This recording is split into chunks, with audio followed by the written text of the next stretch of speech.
Hello, good morning everyone.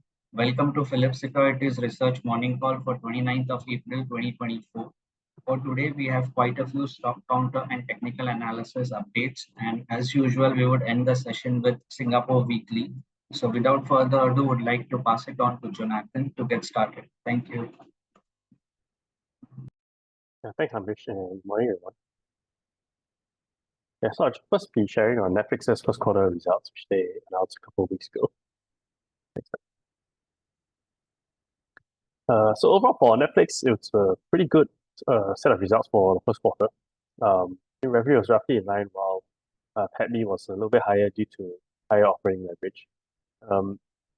The key thing for Netflix, I think, is their additions to subscriber additions that really outperformed it and was more than 2 times that of consensus. So they added about 9.3 million new subscribers. Average consensus was around 4.5, so it's quite a significant beat. And this is quite important because they did this even though they raised a lot of prices in about 50, 60 markets across the world in the second half or in the fourth quarter of last year. So you've got this pricing, they're demonstrating that they still have a lot of pricing power. They're able to raise,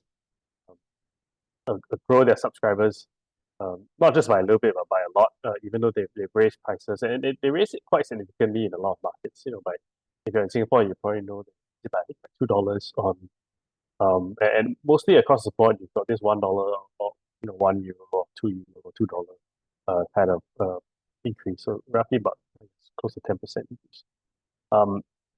And the next thing is that margins continue to expand. This is really coming quite significantly from two sources. Firstly, price increases, because that just filters straight down to the bottom line because it doesn't cost them anymore to raise prices. And secondly, they're seeing quite a rapid scaling of their ads business, which they've been talking about for quite a while now. They first introduced this, I believe, in early 2022, when they first started talking about it. So almost 2 years already. They started their ads plan towards the end of 2022, so it's been running for just over a year. Right now, they have close to about 40 million memberships or subscribers, which is essentially is almost 20% of their whole membership base. And it's growing, at a 65% Q-on-Q rate, so very significant growth. Obviously, when it comes to their ad-supported tier, there are two revenue streams. The firstly is a subscription plan, which is a significantly lower price point. So if you just look at it, it's about $6 or $7 for this ad plan. But if you were to just take a normal ad-free, the most basic one in the US is at least double the price or around double the price. So in terms of subscription revenue, it's significantly less. But in terms of margins, it kind of makes up for it, or it's supposed to make up for it because of the advertising, where advertising, traditionally is 70 to 80% operating at gross margins. So even though they haven't really fully utilized it as of yet, because it's still 40 million members, not really that significant, but it is going to be significant very soon at the given growth rate. Even if they grow slightly slower, they'll still reach a scale fairly quickly, and they're going to be able to leverage a lot of this for a lot of higher margin ad business. So that will essentially be the main drivers for both revenue and margin. With outlook, Netflix is actually guiding to continued acceleration in revenue growth, and as well as better margins improving incrementally throughout 2024. So this essentially should be good news as the company kind of matures a little bit and moves into growing not just the top line but the bottom line as well. We maintain an accumulate rating on Netflix with a raised target price of $640, mainly because we raised our 2024 PATMI by about 9% on higher margins. Next slide, please. The next title I'll talk about is Spotify. They also announced their earnings last week. So similar to Netflix, they're a streaming business. They're the global leader in audio streaming. And similar to Netflix's results, the results for Spotify was actually pretty good. Revenue, again, was within expectations, but their PATMI was quite a bit above due to similarly a higher operating leverage, because they also started to raise prices. And they also cut about close to 20% of their headcount. So in terms of the main positives for them, they're also showing a lot of pricing power. They're able to increase their users and monetize them a little bit better while keeping churn relatively low. Um, so the key for them, similar to Netflix, they also have your premium subscribers, which are in the box here. And then they also have total MAUs, which is total monthly active users. These are just free to use. Well, they include premium subscribers, but they also include users that use the platform freely with ads. And so, how Spotify leverages this is obviously firstly subscription revenue from those that pay without ads, and then those that with ads, they essentially leverage the scale and get advertising dollars from it. The other thing that is quite interesting for Spotify is that as they've reached a certain level of scale, they're able to actually leverage a lot of their distribution for more favorable agreements with a lot of music producers and labels. Because right now, a lot of their fixed cost base actually goes to royalties. And it's profit sharing. So whenever a user plays a song, for example, uh, essentially Spotify will generate some sort of revenue from it, and it shares this revenue from to with a lot of the music partners. So it goes. I mean, not just for one play, but I think it goes like 10,000. Every 10,000, it goes in blocks of 10,000 or 1,000 plays. It generates, and this is actually generated also from advertising dollars. So essentially, what they're able to do here is that they're leveraging, how big they are and how much value they deliver back to not just the users but also to music labels, and they're able to kind of maybe instead of profit sharing, maybe instead of like 60-40, they're able to get 55-45, for example. Just an example. Yeah. The key knock for Spotify, which it's not really that big of a deal, is that their monthly active users of 650 million actually fell slightly short of the guidance by about 3 million. So in the grand scheme of things, given such a large base, even though it did fall short, it's not really that significant because that's like 1% of, or that's like 0.5% of their total subscriber base. In terms of the outlook, similar to Netflix, they expect continued acceleration in revenue growth. This is mainly due to whenever you raise prices, typically, if you're able to keep low levels of churn, you start to see growth just accelerate year on year because you're lapping a lower monetized period, which is last year, right? And at the same time, gross margins are expected to expand a little bit, mainly due to, like I mentioned earlier, more favorable agreements. And at the same time, podcasting, which has been historically quite negative for them because it's a more recent product introduction. It's right now it's expected to be profitable for 2024, which is the first time it's profitable. So this should help margins because podcasting is actually a very fast-growing segment in Spotify. So in terms of our recommendation, we actually upgrade from an accumulate to a buy rating. We raised our target price $340 up from 270, mainly because we raised our 2024 PATMI by 26%. Yeah, do note that for Spotify, they are coming off quite a low base in terms of earnings or PATMI. So historically, they haven't really been profitable until now, more or less. They were more or less almost break even last year, and for this year, we expect quite a bit more in terms of yeah. So that's all for Spotify. Right? I will move on to my next counter, which is Tesla. Tesla's first quarter results. Unlike the last two counters, Tesla actually had a really bad set of results. Results were below expectations, mainly due to slow deliveries as well as negative pricing. The only main positive is that they accelerated the launch of their new, low-cost EV products, which is mainly the Model 2. And it should start production in the first half of next year instead of the second half. So they moved it up by about 6 to 9 months. This should be a positive for 2025 and 2026 in terms of unit growth, but in terms of right now, not really a positive. Maybe more of a negative because every time you launch new products, it just hurts your margins due to the initial ramp and cost in terms of integrating production or even building new facilities. So for the case of the new Model 2 and the newer EV products, the good thing is that they'll be able to leverage existing manufacturing lines. They kind of just plug in their models, so they don't have to really do that much retooling or anything that's significant. So brings it a better or greater cost efficiencies. In terms of the negatives, the main one, auto revenue declined quite significantly, 13%, first time since the pandemic, essentially. And this was due to a drop in volume and prices. So deliveries are down about 9% and prices are down about 5% as well. The main reason why deliveries were down were threefold. Firstly, there were factory disruptions. So there was a arson attack in Keppel, Berlin. So that kind of shut down production for a while. Then at the same time, they were doing some retooling and upgrading for their Model 3 line in the Fremont factory. So whenever they do upgrades, they'll have some downtime, and that just affects your production capabilities. Secondly, they're seeing quite a bit of headwinds from a lot of your North American OEMs that are prioritizing selling hybrids instead of EVs. So these OEMs are figuring out that making consumers transit from traditional ICE vehicles to EVs is actually very difficult because there's such a big jump in difference in terms of just the feel and the overall technical and technological capabilities.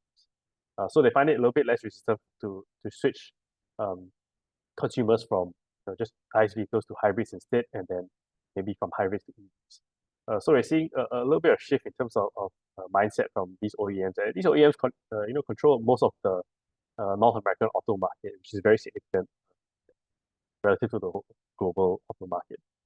But yeah. And lastly, there are still a little bit of weakness in terms of demand for EVs. You're seeing a build up in inventory, not just for Tesla, but for other EV manufacturers as well. So that kind of dampens pricing.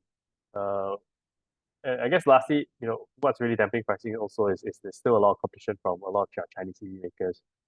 They're pricing it a lot cheaper than Tesla. So it's very difficult to raise prices if you don't really have the demand, and there's more competition eating away your share. So in terms of our near-term outlook, we still think the competition will really weigh on margins, I guess on demand as well.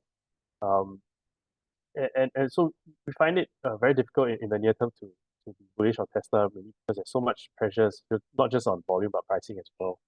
And that's why we actually downgrade our rating from neutral to reduce. We cut our TP to $140 down from $175. We reduced our revenue and EBITDA by 66% and 19%. We also cut our forecast unit sales forecast for 2024 down to about 6% growth instead of about 20% growth, which was our previous estimates. Historically, in the past, at least for last year, I believe deliveries growth was close to 50%, 40% or something. So we cut it quite significantly. So that's all for Tesla. Maybe I'll hand it over to Glenn to move on with the banks. Thanks. Hey, thanks, John. Yeah, so we'll start off. We will be covering three of the US banks. They actually released their results last week. So the three main ones that we have coverage on are JPMorgan, Bank of America, and Wells Fargo. We'll start off with JPMorgan first. They all released their first quarter results. So starting with JPMorgan, looking at their first quarter earnings, it was at 24% of our FY24 forecast, and this actually met our estimates. So jumping straight to the positives, first positive being that their net interest income actually rose year on year. So it rose 11% year on year, mainly due to the impact of the balance sheet mix, as well as higher rates and higher revolving balances in their card services. And you look at the net yield, so most of us know it as NIMs or net interest margins. Yeah, it actually grew by 8 basis points year on year to 2.71%. But nonetheless, if you look at it quarter on quarter, I think it's following the trend, is that it dipped 10 basis points. And this was mainly due to the cost of funds growth outpacing the asset yield growth. So if you for loans growth wise, it grew by 3% if you exclude the First Republic acquisition. And this was mainly due to the growth from their consumer and community banking, while the commercial banking and their asset and wealth management loans were actually quite flat. So moving to the second positive, it was that their fees benefited their asset management segment. So asset management income rose 20% year on year, and this was mainly driven by the higher management fees on strong net inflows as well as higher average market levels. So the assets under management grew by 19% to 3.6 trillion, and client assets also grew 20% year on year to 5.2 trillion, mainly due to higher market levels as well as the continued net inflows. And notably, their AUM actually had long-term net inflows of 34 billion in the first quarter, compared to the previous quarter is only at 12 billion. For the third positive was that their investment banking growth lifted their total banking revenue. So total banking revenue only rose 6% year on year, and this mainly came from their investment banking fees, which grew 18%.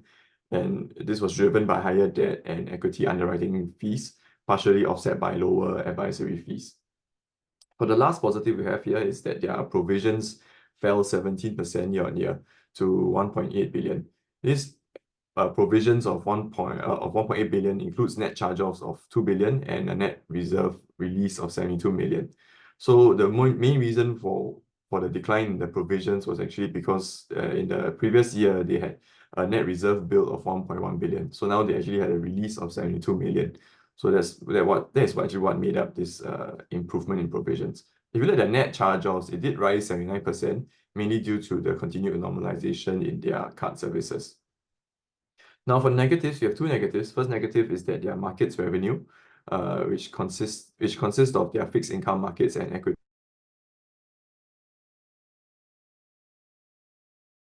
It was driven by lower activity in rates and commodities compared to a stronger first quarter 2023, and partially offset by the strong results in their securitized products. For the equity markets, it was actually flat, so it didn't really impact the markets revenue. For the expenses, it was up 13% year on year, and this was driven by higher compensation, including an increase in employees, as well as the 725 million increase to the FDIC special assessment. Now for the outlook, JPMorgan actually has consistently grown their earnings per share with a compounded growth rate of 6.8% over the last 2 years. So, 6.8% may seem high or it may seem low, but if you compare it to their peers, such as Bank of America, we're only as negative 0.6%, Wells Fargo is 3.5%, Citigroup negative 3%, and Goldman Sachs 0.9%. So this, the top five, or so-called top five group, they're actually the highest amongst all of them. For the second thing, we're looking at the outlook will be their continued share repurchase program. So they have continued their share repurchase program at a pace of 2 billion per quarter. So they did have it again, 2 billion for this quarter. And for FY23, if you look at their common stock repurchases, it rose 217% year on year to 9.9 billion. So we do assume this very modest growth of. If you do assume that this is maintained modestly at around 2 billion per quarter, we could actually see the FY24 EPS rising by around 2.5% year on year. And lastly, we're looking at their guidance. They have maintained their FY24 net interest income guidance of 90 billion, where they expect that the net interest income, excluding their markets, is around 89 billion. And if you look at it, it means that they're actually guiding down their markets net interest income from 2 billion to 1 billion, mainly from the balance sheet growth as well as a mix shift in their markets business. And and on expenses side, their guidance is 91 billion, so they have actually maintained it. So we do maintain a buy with an unchanged target price of $231.19. And earnings for JPMorgan will be sustained by their stable net interest income, as well as a recovery in asset management and investment banking income. Now, moving on to the next counter I have, we'll be moving on to the next bank. Bank of America. So they also released their first quarter results, and it was at 25% of our forecast, which met our estimates. And for the dividends, it was raised 9% year on year, and their common stock net repurchases rose 14% year on year to 2.5 billion. For the first positive is that their asset management fees grew 12%, and this came from higher market levels and strong AUM flows. So their total client balances actually grew 13% year on year to 3.9 trillion, and this was driven by higher market valuations as well as a positive net client flows. For the AUM flows, it was actually 25 billion. This is much higher compared to the previous year at only 15 billion. For the second positive is that their investment banking fees surged 35% year on year. So total fees rose 35%, and this was mainly due to an increase in their market share, which rose 115 basis points. So the growth actually came from mainly from market share growth as well as results of investments that they made into their middle market investment banking teams as well as dual coverage teams. For the negative, first negative was that their net interest income fell 3% year-on-year as the higher deposit costs more than offset the higher asset yields. For their net interest yield, it fell 21 basis points year-on-year to 1.99% as the rise in earning assets yield of 5.12% was outpaced by the rise in interest-bearing liabilities yield of 4.1%. So you look at this, their asset yield only rose 76 basis points year-on-year, but their interest-bearing, the liabilities yield rose 117 basis points year-on-year. Yeah, so that's the reason why the net interest yield fell. For loans, it grew only around 1% year-on-year, and this was mainly due to a growth in credit cards. For the second negative was that their FICC dragged down their market making. So market making income fell 17% year-on-year, and this was mainly due to the decline in their FICC revenue, which fell 6%. So FICC stands for fixed income, currency, and commodities. Yeah, and this was driven by a weaker trading environment in macro products, which was partially offset by improved trading in mortgages. Now, for the outlook, the Bank of America has guided for net interest income to continue to decline in the second quarter before some modest growth in the second half of the year. And this decline is expected to come from lower deposits in their wealth management, as they do expect that their clients will make their seasonal income tax payments, as well as a seasonal fall in global markets net interest income for the second quarter. So they do expect some pick back up in the second half, which will be coming from low single-digit loan growth as well as moderate growth in deposits. However, this net interest income decline will be offset by a decline in expenses as well, which they have guided for. And for second quarter, they said that they do expect it to be lower than the first quarter, mainly due to lower payroll tax expense as well as continued digital engagement savings, and as well as they have some operational excellence initiatives for the second half. Also, lastly, for their asset quality, they did have higher non-performing assets as well as net charge-offs, but their provisions for credit losses was actually better than anticipated. And this suggests that they have actually been effectively managing their credit risk, ensuring that their potential losses from bad loans are adequately covered. So we do maintain our accumulate call with an unchanged target price of $40.82. For Bank of America, the net interest income decline will be offset by continued growth in asset management and investment banking fees, while a decline in expenses will support earnings growth. Now, moving on to the next counter, and the last one that I have for the banks, the US banks at least, is Wells Fargo. So for Wells Fargo, yes, their first quarter PATMI was also at 25% of our forecast, which met our estimates. Their DPS was raised 17% year-on-year, and their first quarter common stock net repurchases rose 53% year-on-year to 6.1 billion for the quarter. The first positive being that their non-interest income grew 17% year-on-year, and this came mainly from higher investment advisory fees as well as brokerage commissions, higher deposit and lending related fees, as well as higher net gains from trading activities and other non-interest income. For the second positive was that their investment banking fees actually lifted their CIB revenue. So their corporate investment banking or CIB revenue in totality rose 2% year-on-year. And this was mainly coming from the investment banking fees, which surged 92%, mainly from increased activity across all products, as well as so the other factor that actually they grew their corporate investment banking was their markets revenue, which grew 2% year-on-year. For the next positive is that their provisions fell 22% year-on-year to 938 million. So it's quite similar to what happened with JPMorgan, in the sense that the decline in the provisions was actually because of sort of a release. So their allowance for credit losses was at a negative 219 million for the quarter. Compared to a year ago, the allowance was 643 million. So net charge-offs did rise to 1.2 billion from 564 million the previous year. And this was mainly due to an increase in credit card as well as commercial and industrial loans, which were partially offset by a decline in the CRE, the commercial real estate, as well as auto loans.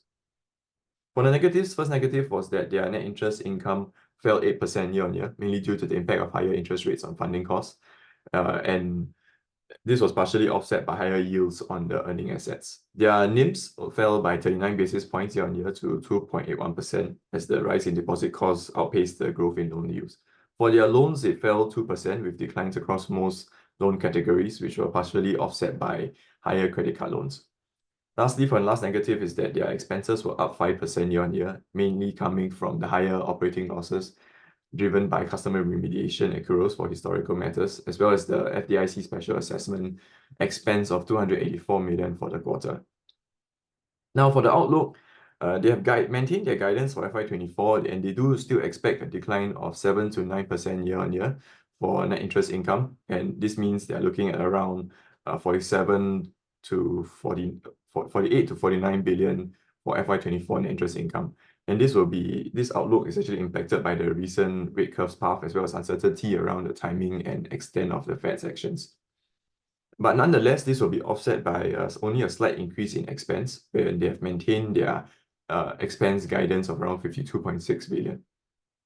Now, we also feel that there is a resilience in their fee income, and the new introduction of new card products has stimulated an increase in customer spending.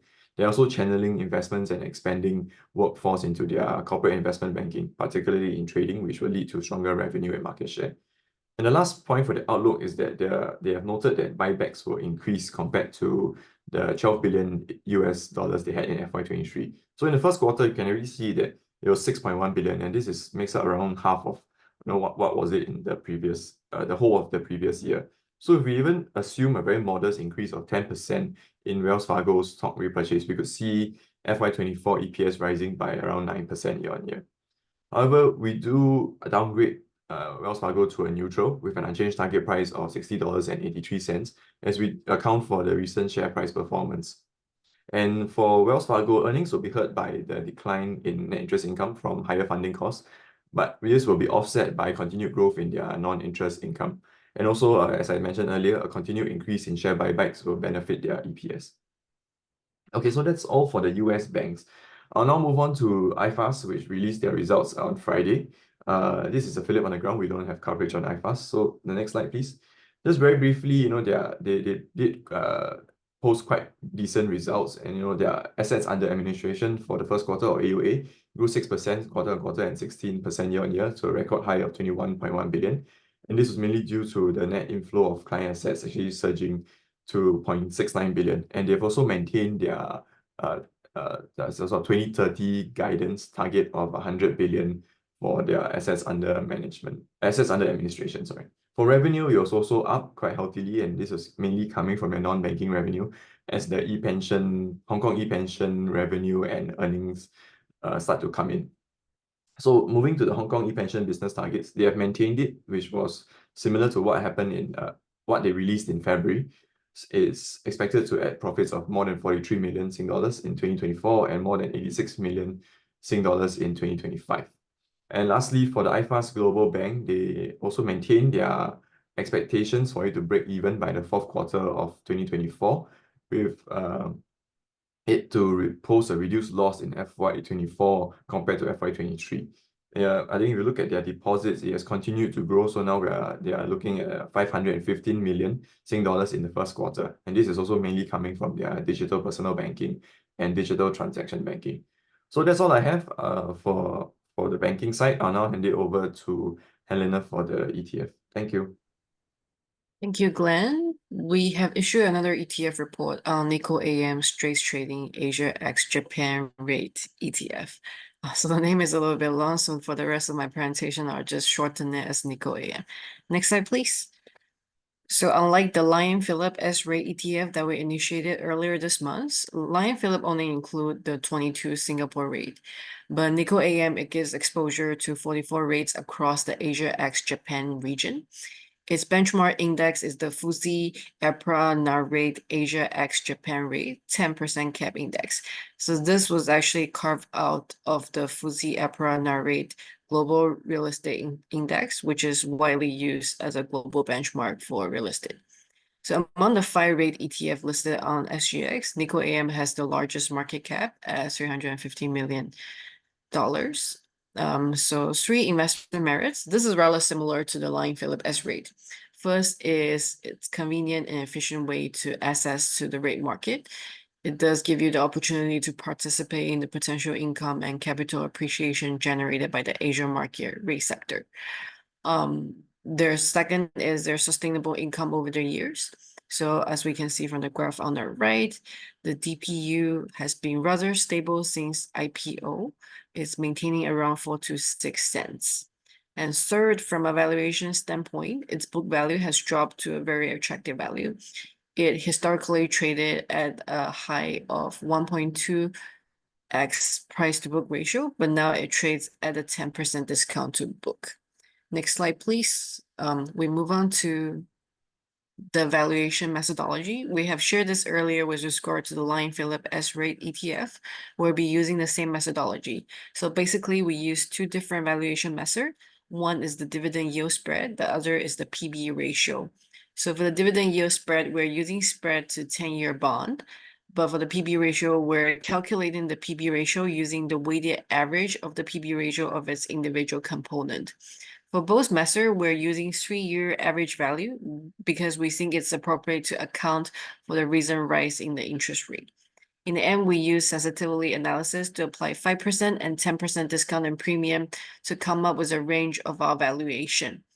And with that, we can come up to a target price of 0.80 and 0.84. So you applying a 50-50 weightage, we come up to our final target price of 82 cents.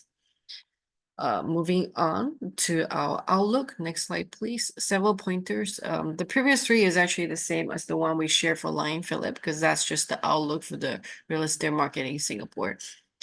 So it does maintain pressure from the higher interest rate, but property valuation in Singapore has been rather stable, supported by the transaction prices. And if interest rate cut, it can provide REIT the triple benefit of a yield more attractive to bonds, lower interest expenses, and increased valuation as cap rate comprises. And the last point is about Hong Kong. We think Hong Kong retail spending is recovering, which is supported by tenant sales and improving rent. However, the office market in Hong Kong still remains challenging, with vacancies jumping to record levels. We think rental reversion for office in Hong Kong is still expected to be negative in 2024. So that is all for my sharing. I'll pass my time to my colleague, Darren, to talk about Keppel. Thanks, Helena. So this is an update on the first quarter Keppel DC results. It's slightly late because last week we had the Singapore Australia stock pick, so we didn't do our presentation then, so we're doing it now. So for Keppel DC REIT's first quarter update, basically they had some relief from the DXC litigation. So the payment of about 13.3 million, so that will be split across this financial year. So it's about 2+ million distributable income every quarter this year. So this will slightly, or rather partially, offset the rents that are not being collected from the Guangdong data centers. So that is the big negative for them. Like to date, about 8.5 months of rents from Guangdong data centers have not been collected, or rather they've defaulted on the rents. So I'll run through to the positives. So other than the Guangdong data center that is not being paid, the rest of the portfolio is stable. They still have a high portfolio occupancy of 98.3%, so this is unchanged quarter-on-quarter. And they also signed all the leases were positive rental reversions for the first quarter. The WALE remained quite high at 7.4%, and for this 26.7% of leases that expire in FY24, we expect positive rental reversions as well. So for them, they have stable capital management. 73% of their loans are on fixed rates, and their average cost of debt improved slightly to 3.5%. So right now, only 4% of debt expires in FY24. So we're expecting the interest rates for all-in interest rate for them to remain around these levels at 3.5%. And their gearing right now is at 37.6%, so it's healthy. And for the negative, I mentioned about it earlier, the rentals are still being owed by the master lessee at Guangdong Data Center. So to date, it's about 8.5 months worth of rents that are being owed, and it comes to about almost 16 million Singapore dollars. And because of the fact that they are not collecting rents, or rather the tenant is defaulted, there's also risk of asset devaluations for the Guangdong data centers. So Keppel DC, they not mentioned whether they'll do half-year valuations, but yeah, it's likely that there will be a little bit of headwinds for this evaluations for these quantum data center assets if the rents are continued to be unpaid or uncollected. So going forward for the outlook, we expect that Keppel DC will eventually have to replace Blue Sea, which is the tenant at the quantum data centers, because they're just not paying. We don't see them just not paying and then Keppel DC just leave it as that. So they will eventually have to pull the plug on the loan, or rather on the lease. So we expect that, and then because of that they'll have some downtime. But the thing is, we've already factored in the fact that they will not be collecting any rents for the rest of this year from these quantum data centers. So we've already factored it into our model and our estimates. And generally for the outlook for data centers is still very strong. It's a circular growth trend, like things like generative AI, cloud computing, Internet of Things, and such. So after accounting for the fact that there'll be absence of rents collected from the quantum data centers, our forward dividend yield is still about 5%. And we have no change in our target price.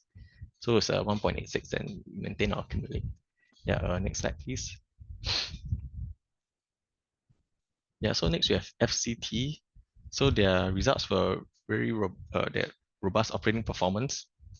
So for their revenue, they had is down 7.2% due to lower contributions from Changi City Point, which was divested last year in October, and due to the Tampines One, which is undergoing AEI. So there's some external contribution there, and but if you exclude these two, Changi City Point and Tampines One divestment, on a same-store sales basis, the MPI was up 2.1% year on year. Yeah, so for the positives, the second quarter, retail portfolio occupancy is remained almost full quarter on quarter, so it's almost 100%, is at 99.9%. So all of their retail malls had an occupancy of above 99%, and their rental reversions for this quarter was 7.5%. So this is above our expectations. We were expecting about 5%, mid single digit 5%, so slightly above our expectations for rental reversions. And the tenant sales is, continues to improve. So year on year is up 4.3%. Shopper traffic is up 8.1% year on year. But the thing is, tenant sales right now is hovering steady around 20% above pre-COVID levels, while shopper traffic is still yet to reach pre-COVID levels. So it's now slightly below pre-COVID levels. But going forward, there's some government handouts. All these will help with tenant sales, the outlook. So we believe retailers are still willing to pay higher rents. Yeah, so next is the cost of debt. It improved to 4.2%. So this was mainly due to the fact that they paid off some of the loans using the divestment proceeds from Changi City Point as well as Tampines One. From Changi City Point as well as the divestment of the stake in Hector REIT. Yeah, so but the thing is that the gearing, it increased slightly to 38.5% because they took on more loans as they acquired another 25% stake in Next in the previous quarter, if you recall. Yeah, so but the leverage is still healthy at 38.5%. So they do not have any debt due in FY24. So we think same thing for Keppel DC. The cost of debt will also, this is our outlook. Most of the cost of debt will likely remain relatively stable or just pick up slightly by maybe a couple of, like, less than around 20 at most, like our interest rate outlook for the rest of the year for most of the REITs.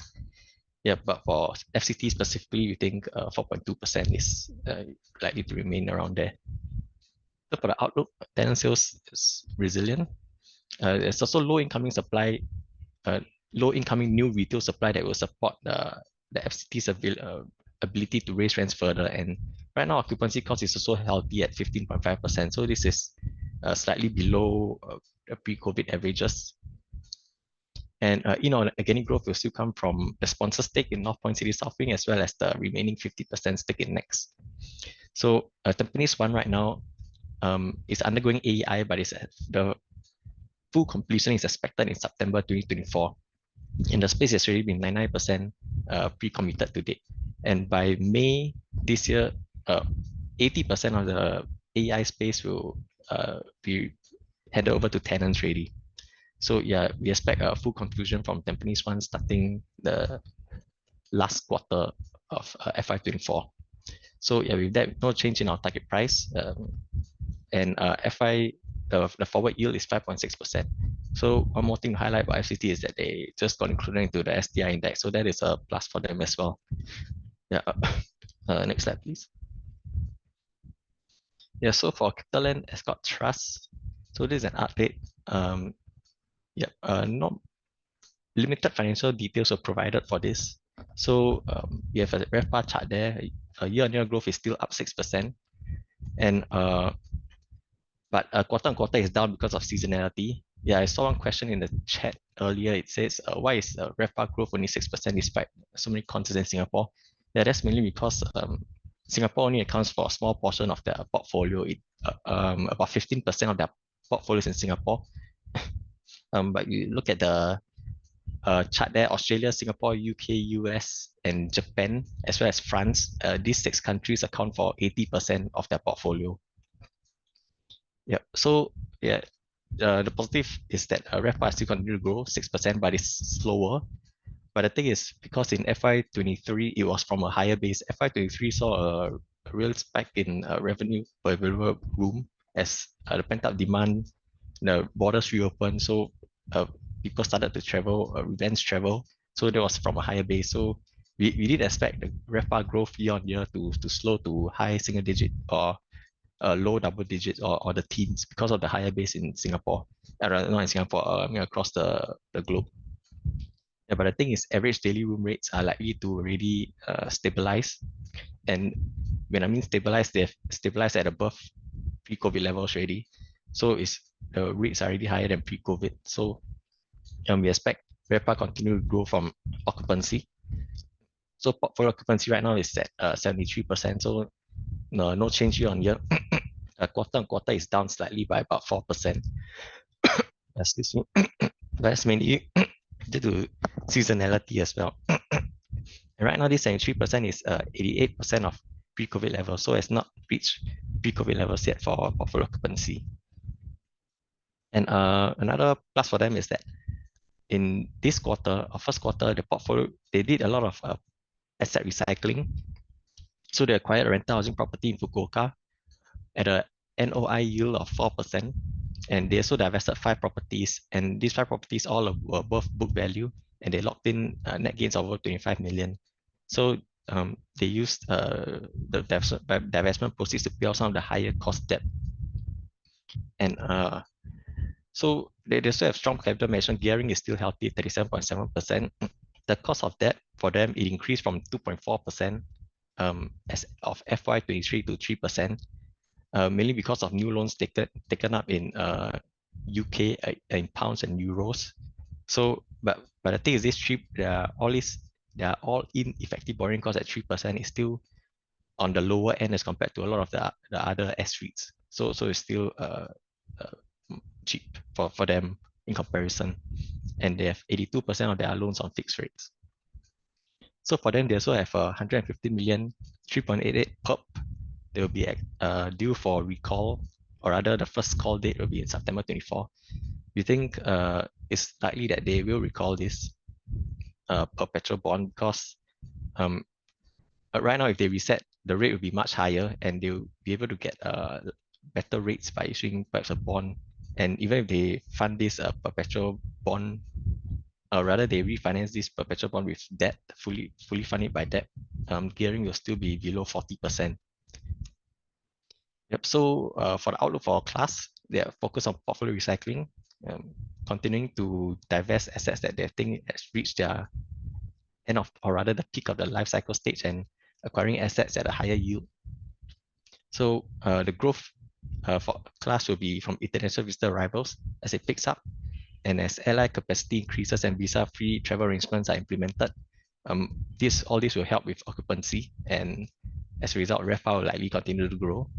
And right now, China as a source country, it only accounts for 6% of the whole portfolio, and previously it was 9%. So we expect this to recover the pre-COVID levels gradually over time as well, especially since China is opening up some visa-free travel arrangements like between Thailand and Singapore as well. So all this will help.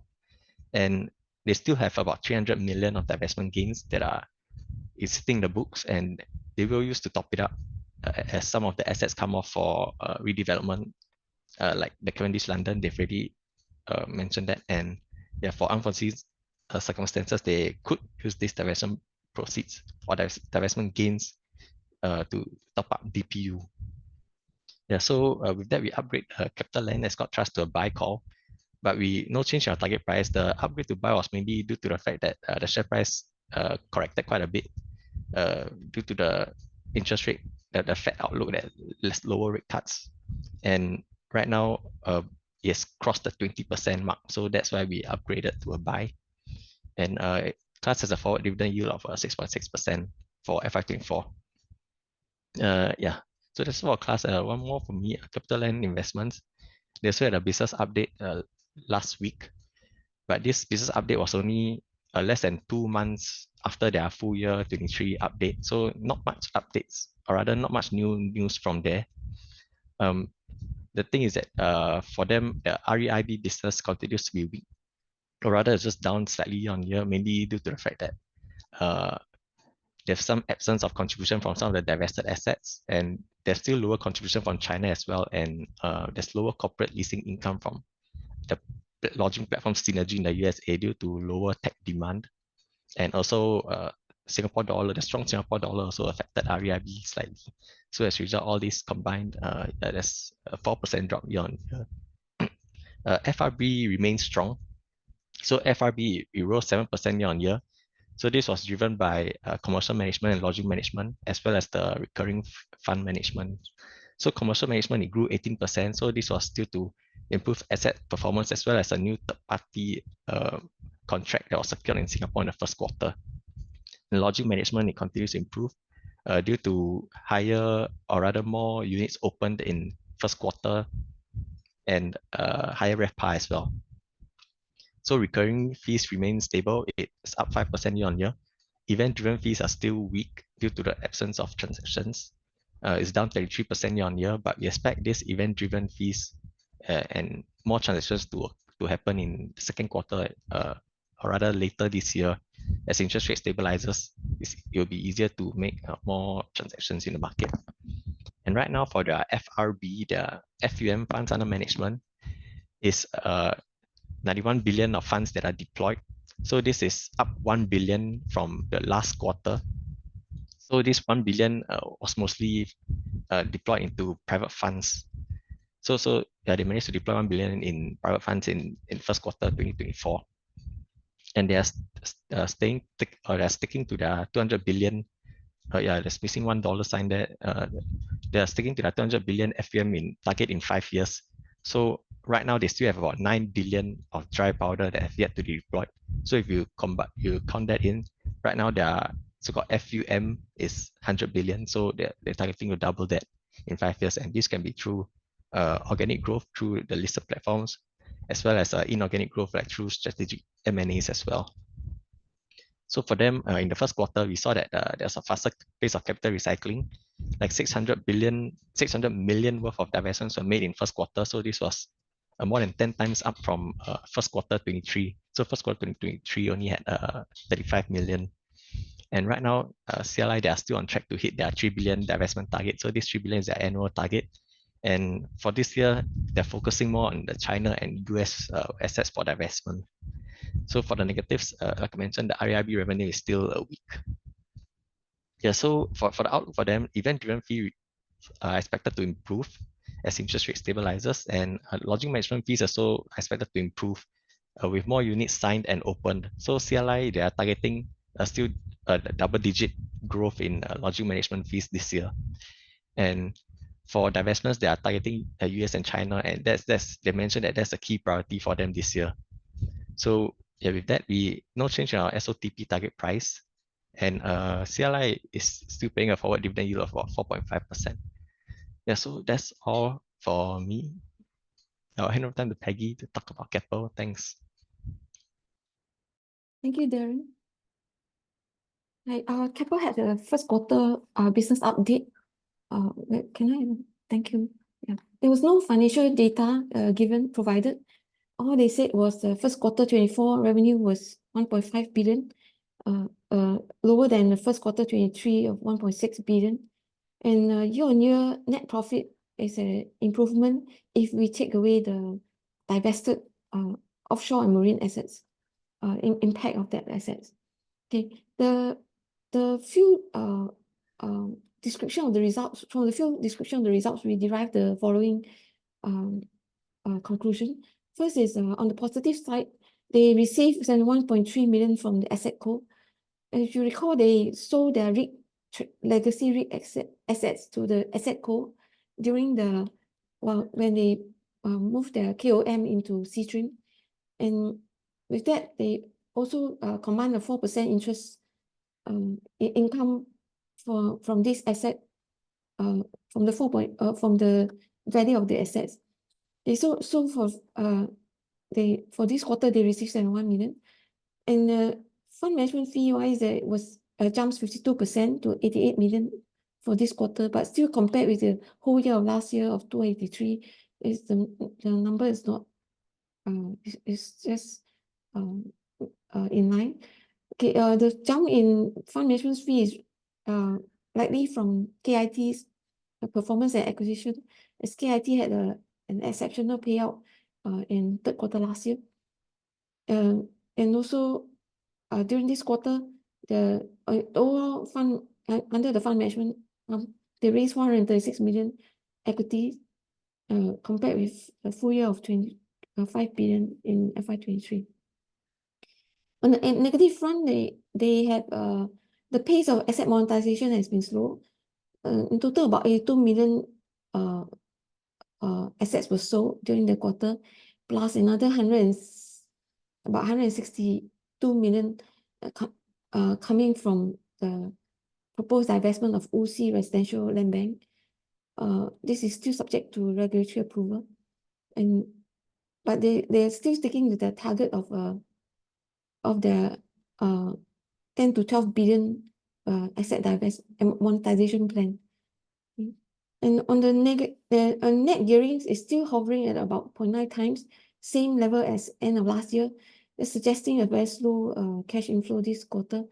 The average cost of debt is 3.8%, slightly higher from from last year. And for this year, they had about 2.4 billion worth of debt that's due to be refinanced. Another 400 million of perks with a coupon of 2.9% also due for reset in September 24.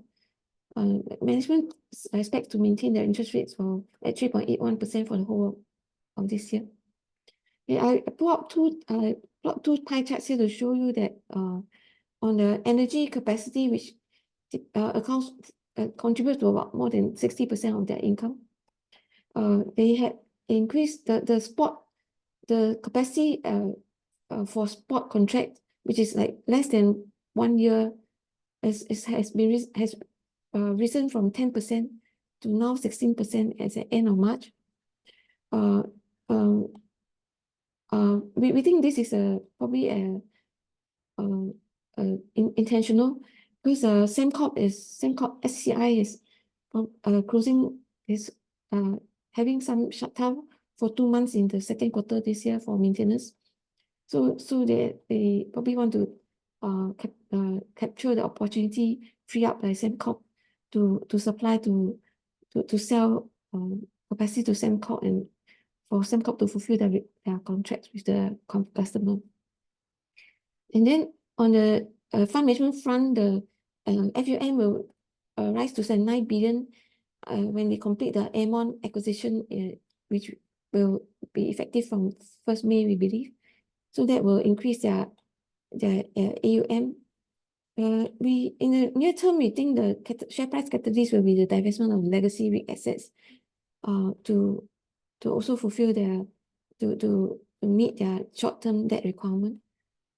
We think this divestment could be even more, the plans will be accelerated given the recent some cracks we see in the offshore market, with Saudi Aramco's plan to cut their REIT chartered fleet with their O&M suppliers. So we think this REIT divestment will happen earlier, and that will return cash back to Keppel. So we maintain an accumulate call with target price of $7.98. Thank you. Next slide, please.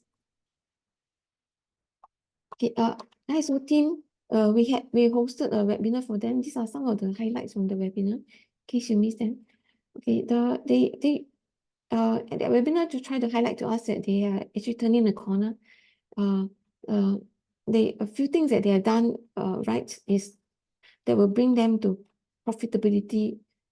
From already last year was profitable, but they want to get back to where they were in FY16. They made about 9 million net profit. Okay, well, ISOTeam is a contractors, but unlike the typical building contractors, they offer services, and mainly to the public sector, and in services such as repair, restoration, alteration, and addition, and coating. So these are the recurring activities that HDB and the public authorities undertake regularly every 7 years. Some are every 10 to 12 years. So the orders tend to recur, and also the number of public dwelling units have also has been increasing with HDB ramping up their completion. So you expect the volume to also rise. Okay, so a few things that they did right was first they had a rights issue to repair the balance sheet, so that reduced the gearing to 0.7 times. Then they divested all the non-core businesses that were distractions to them, and returned their focus to the core business, and embarking on automation and technology such as drone painting, employing the paints that are the cooler paints for painting work. So all these are likely to raise the value add of their orders. So the order book is now is at 184 million that will be completed in the next 12 to 24 months. So management sees stronger orders this year, higher margins from the orders on hand, and raw materials prices are stable. Workers' costs have risen, but they hope the automation will help them to reduce labor intensity and the fixed asset investments. Okay, next slide, please. I prepared a comp table of all the this Singapore listed contractors. Of course, the nearest comparable is Alpina, which is just right next to ISOTeam. This number for ISOTeam is from FY23, so I have not taken into account the first half better numbers. Listed the 4 OKP all the way to Hot Lansing. These are probably the 4 stronger ones, listed stronger ones in the Singapore market. The rest are like one participant mentioned at the last week morning call, that he thinks that the construction sectors is not faring well, and yes, I think he's right if you look across these numbers. But certainly things seems to be improving for the better operators who specialize in the public sector activities and also involved in infrastructure work. Thank you. That's all for me. I pass on to Ming. Thank you.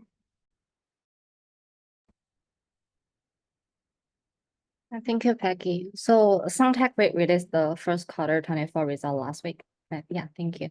Gross revenue for first quarter 24 inched up 1% year-on-year, and NPI contracted 3.8% year-on-year, underpinned by the stronger performing Suntec Center. DPU decreased by 13% in first quarter 24 to 1.51 cents in the absence of the 5.8 million capital distribution in F1 23. If exclude the capital top-up, DPU will only decline by 1.8% year-on-year. Something positive about Suntec is Singapore office rental reversion was 11.2% in first quarter 24 and 21.7% for Suntec City Mall. Pure Yoga and Pure Fitness has returned 41,000 square feet back to Suntec, and only 25% of it has been backfilled. Rental for the backfill is around 21% higher. Singapore position itself as the MICE spot and lines up events till the end of 2028. Suntec Convention Center is well positioned to capture the momentum given its central location, amenities, and the delay of MBS renovation.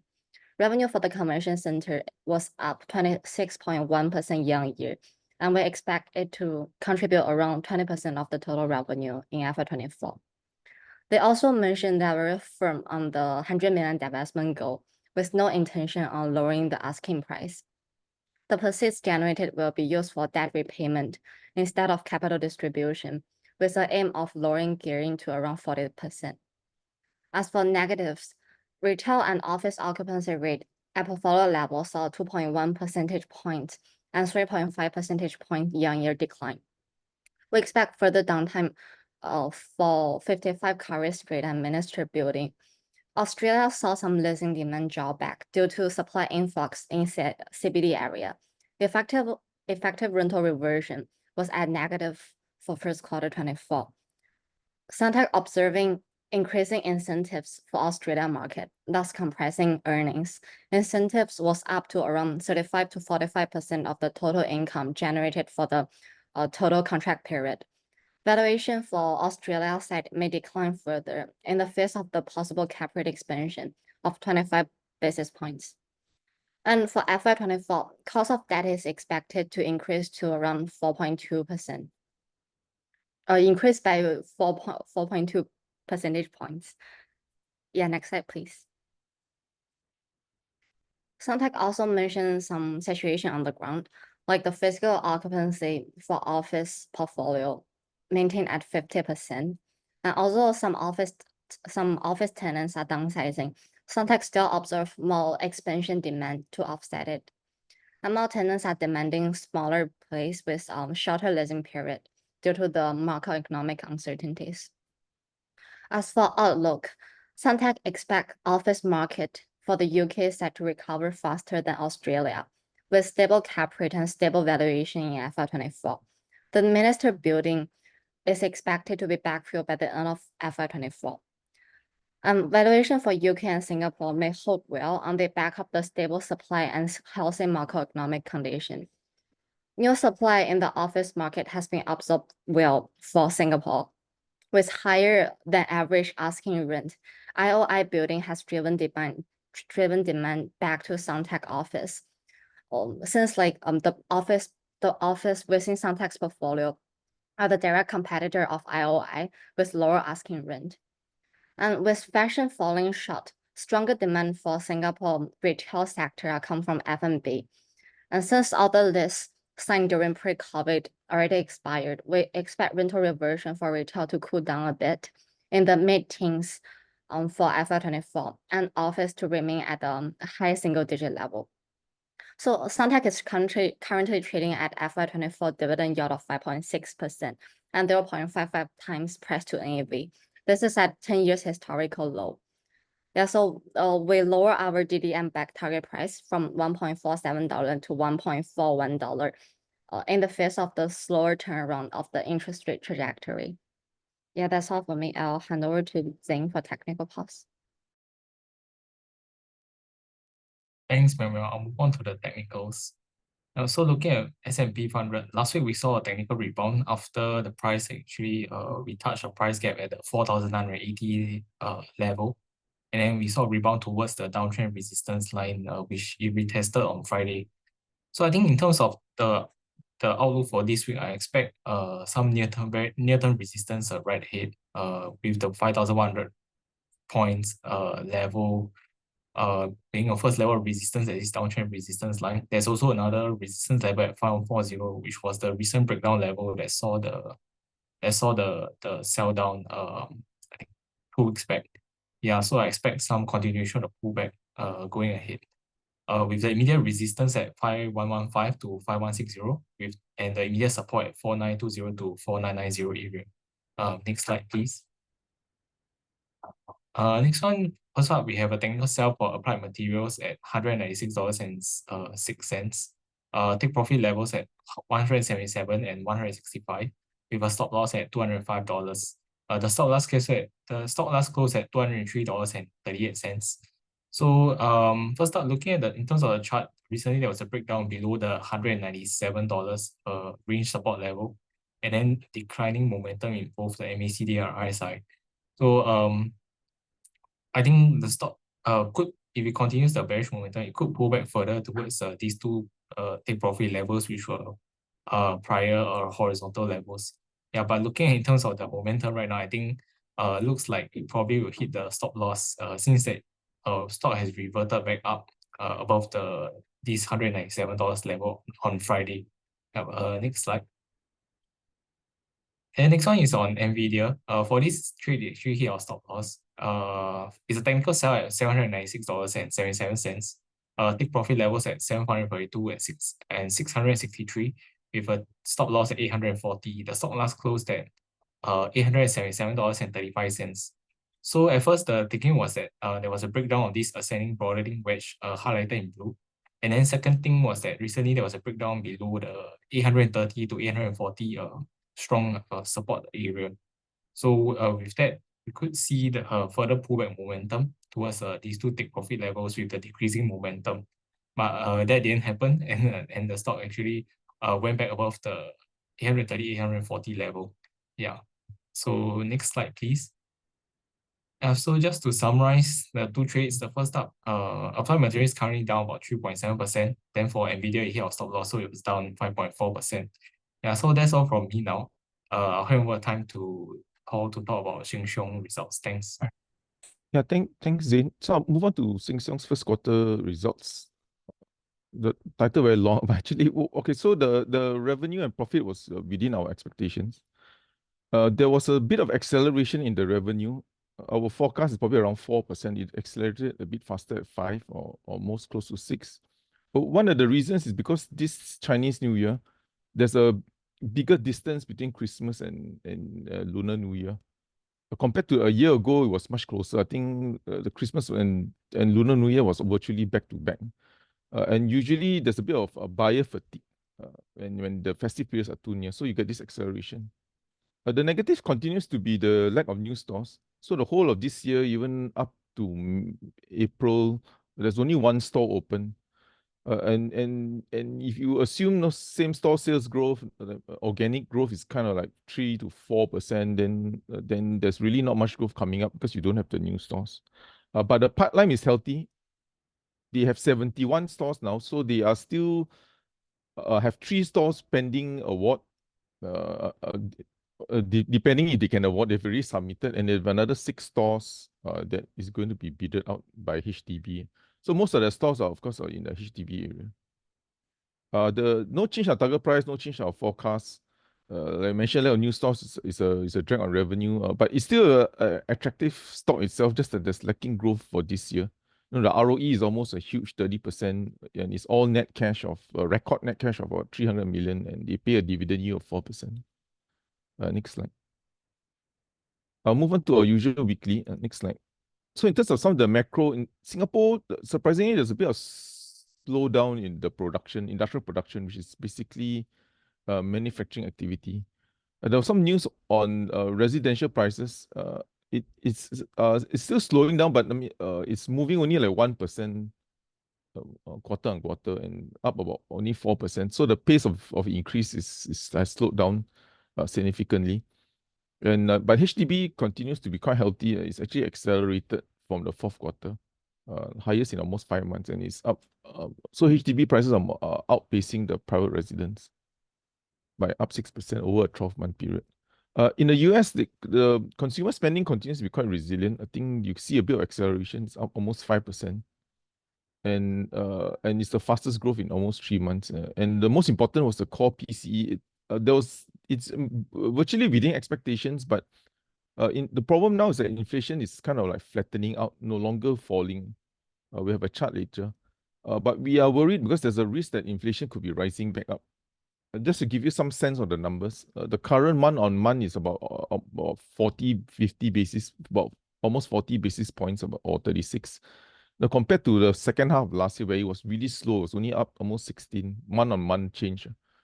But right now we are facing rising oil prices, rising industrial commodities. Freight rates are all-time high. The freight rates have also doubled, and then gasoline prices are all rising up. So we are worried that inflation could actually re-accelerate in the second half. There's a high chance. Next slide. So in terms of tactical views, there was a milestone for Singapore market last week. I think all the banks hit record highs. If you take a look back again, the previous high the banks recorded was actually in February of 22. Ironically, this was just before the Fed started to raise. So when the Federal Reserve started to raise interest rates, actually the bank share prices actually did nothing. They just went sideways or range traded. But right now they're picking back up momentum. I think the obvious is that the market is now repricing interest rates. The narrative is now moving to even possible hikes, but probably unlikely unless you see a really strong acceleration in US growth. But we're probably moving into a time where probably the whole of this year, the expectations will be probably no rate increases. Second reason is the bumper profits and huge capital ratios for these banks means that the dividend yields are trading now at about the mid-six, so it makes them attractive. The third reason we also think is that bank act as a hedge. So if interest rate rise and if inflation is higher than expected, they act as a hedge because the banks offer floating rate loans. Unlike bonds, bonds interest rate rise or down, you're collecting the same amount of interest.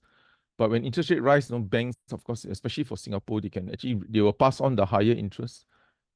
So interest rate rise benefit because they will just pass it on, and their cost is, and they have access to zero interest rate deposits or loans of almost 900 billion when you combine them all.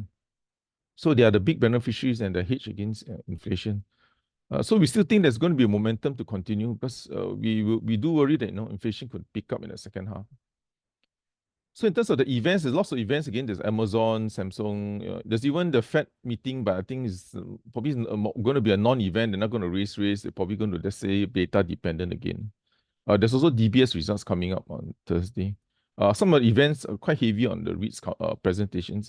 Feel free to dial in if you have the time. Next slide. Okay, this is just to show the HDB price is starting to accelerate again. And the right is just for reference, the prices have picked up since the cooling. Next slide. The thing is that we think the US economy is reflating back. You can see that the blue line here is starting to bounce back again. It's still a bit noisy, the data, but the consumer is actually quite resilient. It's bouncing back up to 5%. The big worry for us is on the chart on the right. So the worry is the red line. So the forward movement is that at the current pace of inflation, you could see inflation moving back up to 4.4%. So there's a lot of headwinds, a base effect, and so forth. So that's the concern I guess the market has. It could trend back up to 4.4 away from their 2% target at the current trajectory. Next slide. I'll move on to Ascott Global. They had an analyst briefing. So for those who may not know, Ascott is a contract manufacturer. Their customer is many. There's one Bling, Amazon. That's their main customer. They used to have factories in China. Now they're moving to 2 in Malaysia. The financials were actually a bit disappointing because revenue declined 20%, but they did mention that about 20 million sales was rescheduled because in China they had snowstorms, and also workers were unable to return, so they kind of pushed back to the second quarter. And the normalized profit, if you exclude the FX and write-backs that they had, you're talking about maybe a 24% decline. The second negative was that their order books actually fell 30%. This to them, what they said was this is only natural because what's happened is that in the past, when a customer order, they take 12 months to deliver. Now it dropped to 3 months. So of course, the customer doesn't need to order so much in advance.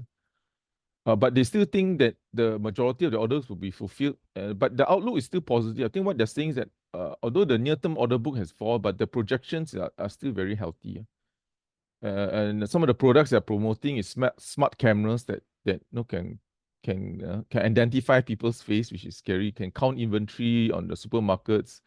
Can see if you're doing illegal parking, which of course not so good for us. But anyway, these are some of the kind of features that they are that or even at the airports. So these are the kind of new products that they are promoting. Next slide. This is my final slide. So there was also a nanofilm. So for those who do not know, so nanofilm is they do coating. That means they do like micron level coating. That means there's like a piece of carbon, you in like vapor droplets. Of course, these are in molecule levels that will coat certain objects and so forth. The revenue bounced up 19%. They give very limited financials, but most of it is driven by smartphones. The most important, also the gross profit grew 30%, but we still think the company is loss making because they have 15 million OPEX, so they're still loss making in the first quarter. The main news for them is that they got a new smartphone customer. They have not mentioned who is it, but I think the clues are pretty evident. They said it's a new customer that launched a flagship titanium smartphone. Most important for them is that they are coating the whole smartphone enclosure. Whereas right now, their major customer, the largest US manufacturer of smartphones, I think we all know who that is. They're mainly doing buttons, camera enclosures, but for this customer, they're doing the whole enclosure. So this is a big improvement and also already contribute 10% of sales. The other update for those who follow the stock well is that one of the things that took the stock up to, I guess, record highs was that they had this new project where they were going to do EV battery plating. But the problem now, the comment they gave is that they're still waiting for customer to qualify and everything is delayed a bit. Out of the control means everything's delayed. But anyway, but we still think it's going to be a recovery year for them. But very much depend on this US smartphone customer. If you just do some very rough guess, I mean, this is pure guess. If you assume 20% revenue growth and they said margins can improve, then you're talking on maybe a profit of 20 million this year and a PE of 21. Again, this is purely guesswork, back of envelope numbers. I mean, just for everyone's benefit, if you do have a position in this stock. I think that's it for me. I think we can move on to Q&A. Okay, thanks, Paul. So I mean, some questions. There's quite a few here on Netflix. Okay, with increasing competition from subscribers from many other platforms, will the Netflix margins continue to squeeze going forward? So actually, the only real global competition that Netflix has is Disney. They do have a lot of more regionalized streaming platforms. Like you take APAC, for example, you've got like and then in North America, you've got Hulu and a few others. But in general, most of the competitors are actually not growing their subscribers. It's relatively flat and so on. So the only way that Netflix margins will compress, so there are two ways. Firstly, they cut prices, which most likely won't happen. And secondly, if they increase spending on content. So because content costs makes up, they're doing a lot of original productions right now. This is all baked into their content costs. So if content cost doesn't go up or goes up quite significantly, so for example, if there's a lot of competition and they're like, oh, we need to pump out more new interesting content faster than the rate they're doing right now, then that will impact margins. But the flip side, what we're seeing is it's the total opposite because they're raising prices, and at the same time, when you grow your ad business like how fast they're growing, it's I guess to a certain extent it's a bit difficult for your margins to get compressed, because ad margins are so much higher, and pricing is so important. So as long as they can either at least hold pricing and grow their advertising business, then it's very difficult for margins to get squeezed because they are the main player. It actually isn't looking very good for Disney and for a lot of the other, a lot of its competitors. Another question here is, I think this one first. Is Netflix subscription real? Example, StarHub subscription comes with free Netflix. Yeah, so actually a lot of the subscription is real, number one.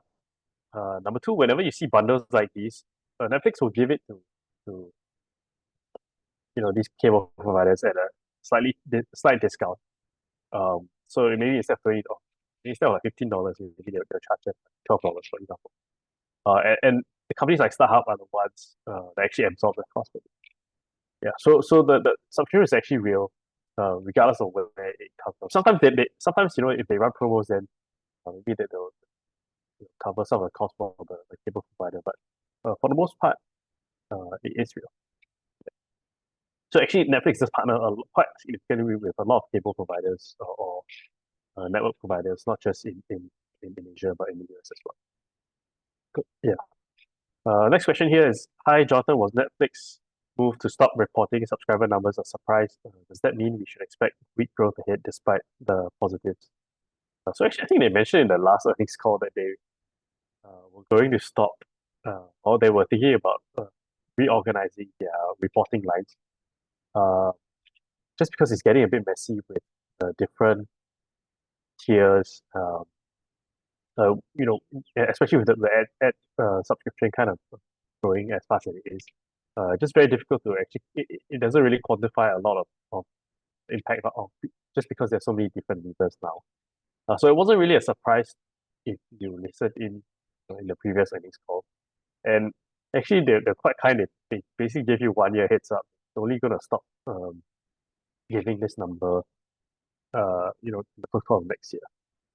So the market obviously didn't take it well, but it doesn't necessarily, because the speculation was that they're going to be growing a lot weaker than in terms of your subscriber growth compared to the past, which is, kind of somewhat intuitive because typically as a business kind of progresses, your subscriber growth, once it reaches that kind of core base, it's going to, the year-on-year growth is going to be more difficult to sustain. Plus what I mentioned earlier is it's more difficult for us as analysts to kind of model because you don't have that subscriber base. Now really it's just revenue growth from.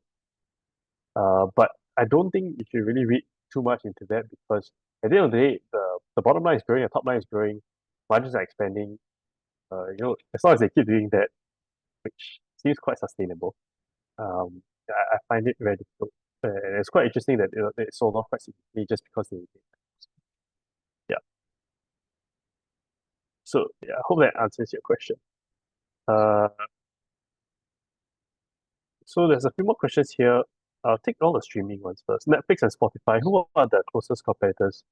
What are the key risks of their future growth, especially in the perspective of any alternative emerging technology and business model?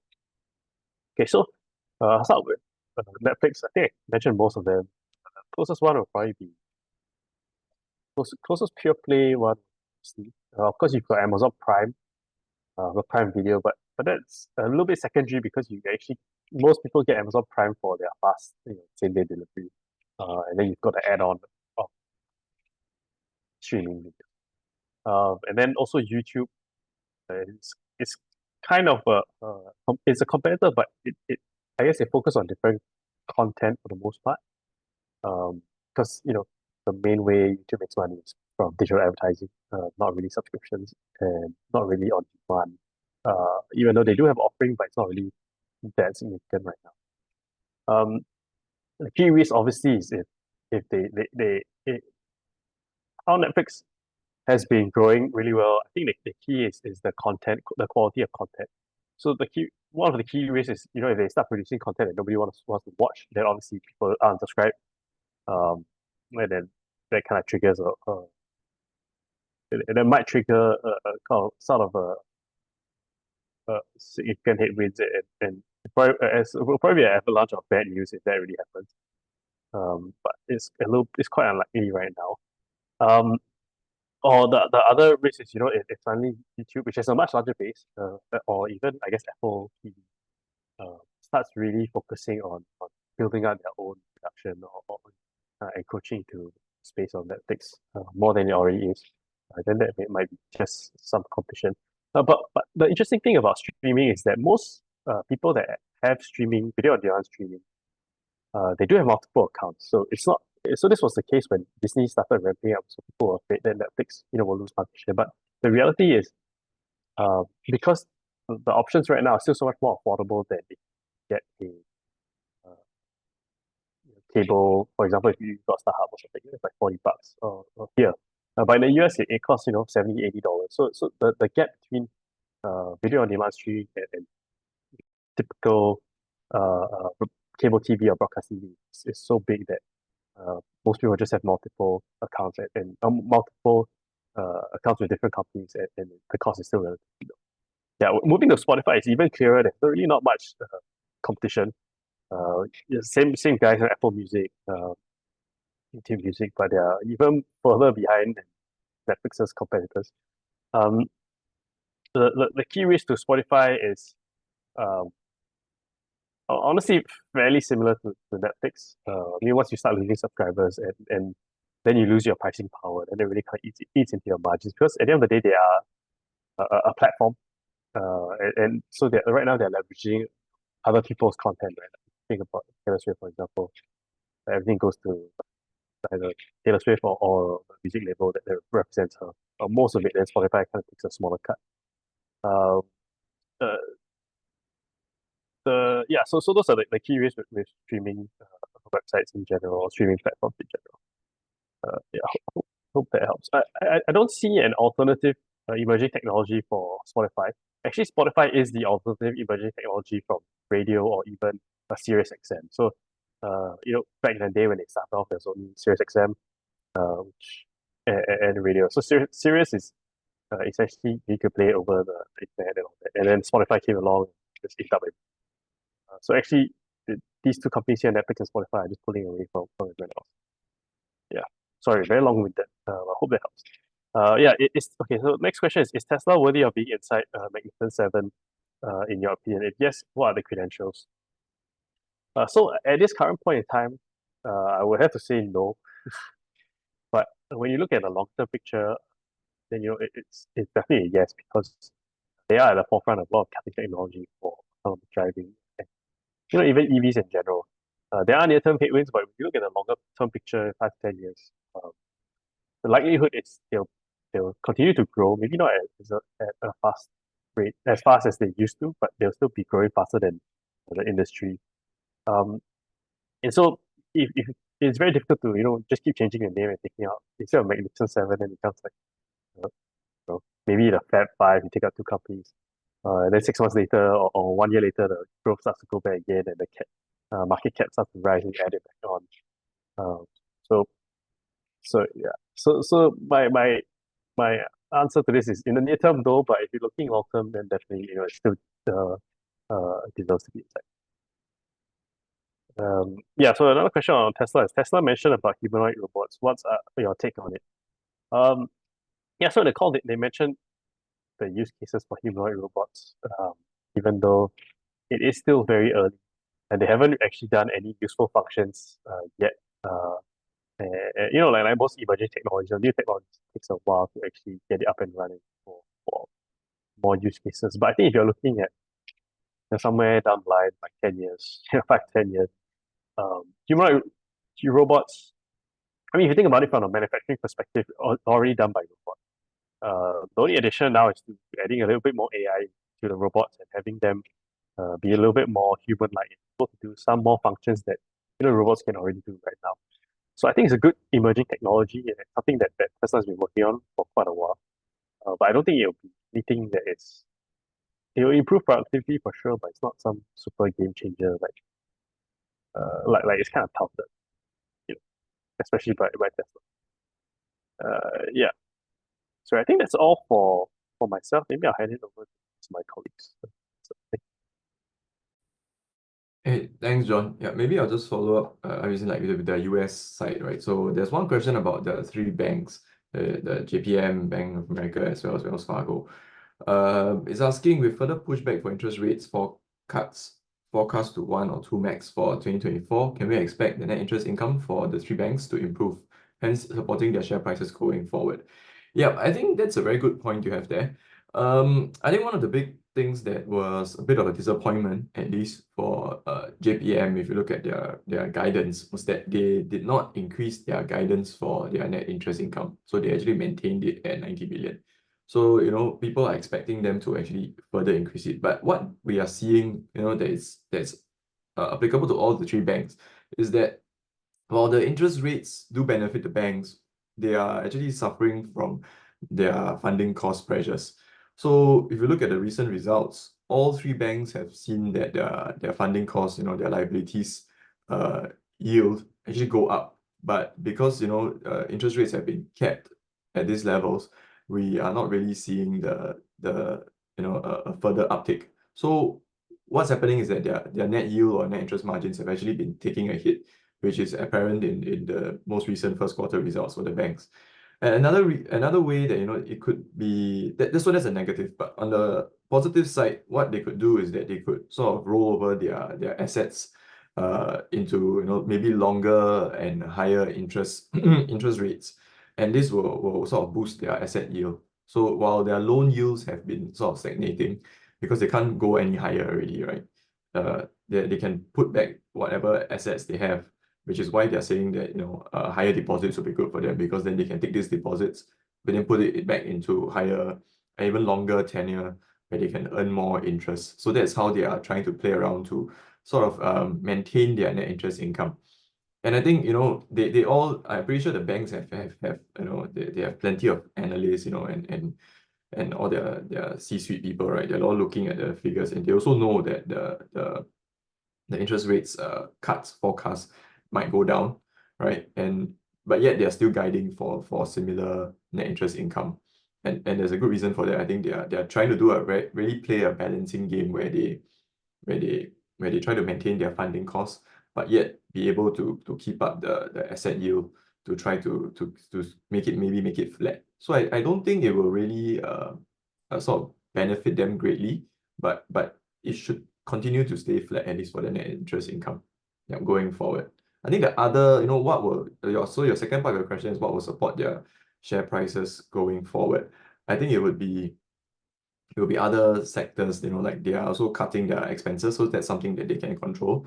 And they're also looking to grow their investment banking income as well. Yeah. So I think those are the factors that will actually support their earnings. Just let me double check anything else. Okay, yeah. Someone asked what's the view on Morgan Stanley and Citi. So I think we don't cover them, and so someone asked to cover Citi as well, how in Asia. Yeah, so we don't cover them currently. I think for Morgan Stanley, and then get back to you, but for Citibank, they are still going through their sort of upheaval of their as a I think they call it the overhaul. The CEO is trying to do something. So I think the market is still quite undecided on that. So it's really just more of a wait and see if they can do it successfully, because they are taking on a lot more higher expenses now. If they let go people, right, they have to give them I forgot what's the word, but you have to give them a package, right? So their expenses are really quite high. So I think it will take a while for them to sort of settle down and to be able to go into this new organizational structure, moving forward. Yeah, thanks for the one about to cover Citi. Yeah, it's very well heard in Asia. We'll look into that. Thank you. Perhaps the US banks are sandbagging on, okay, one more question, sorry, on their net interest income with no interest rate cuts. Yeah, I think I did explain it earlier. So it's really they're just trying to play a very good balancing game with their net interest income, because there are so many moving factors when you look at it. Yeah, hope that answers your question. Thank you. Okay, I'll hand it over to the rest of my colleagues. Thanks.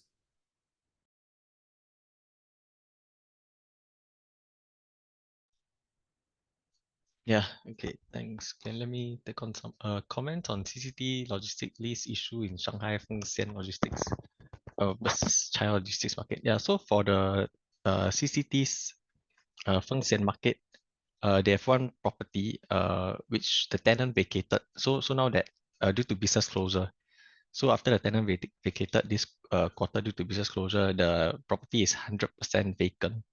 So management is actively trying to engage tenants to try to lease up, but we expect it to take a while. So management, they guided that they're looking maybe at about 6 months to fill this property. But for the China logistics space, it's still very weak. So that's a general market. Basically, because of a lot of e-commerce consolidation, they expanded way too much during COVID. So now we are seeing occupancy drop in for logistic properties across the board, as well as weaker rental reversions. So the market for logistics in China is expected to remain weak for at least a few more quarters.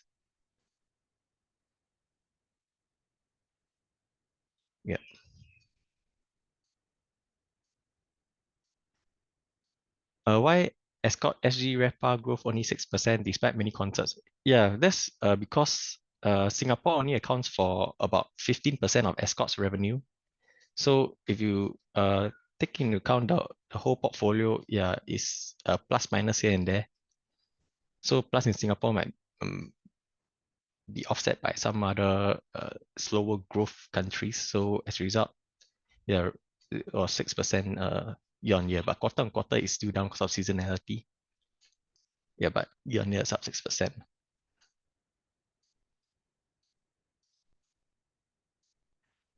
Keppel DC WALE 7.4, what's the percentage from quantum? Yeah, quantum data centers, the WALE is about 12 to 13 years. How many percent of profit does Keppel DC come from quantum data centers? Yeah, so that's about 12%. So for the full year, if let's say the quantum data centers they contribute 0 or the tenant pays 0 for the full year, it will affect DPU by about 12%.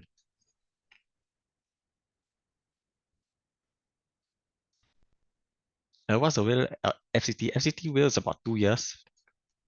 Yeah, because for retail, the leases are usually signed for 3 years. So short leases for retail as compared to like data centers and such where have longer double digit like 10 over years.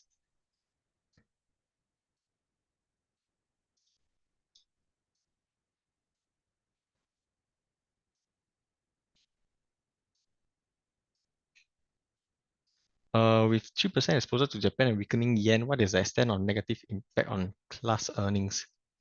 Yeah, so class they do hedge some of their income that they expect to receive. And yeah, so for the first quarter, the FX impact on class was only minus 1% year on year. So there will be some impact on them, but it's not a lot. It's not significant. Yeah, because they do hedge some of their income.